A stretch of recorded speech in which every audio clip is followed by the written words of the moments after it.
Hello, Joey here, and I'm with Max at Fabricland. We make a lot of jokes about pussy bows, but they're all recycled. So Max, tell us about your inspiration. Okay, so I hope you all watched the Sewing Bee last night and they made a lovely pussy bow top. We've pulled out a couple of patterns.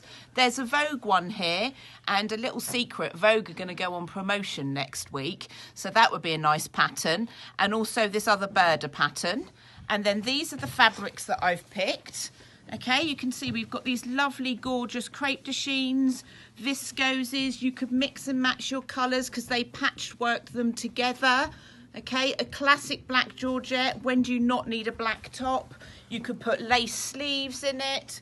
We've got loads, or we've also got our cotton prints, and I've tried to group 3 or 4 colours together so you could see what you could do to make one garment.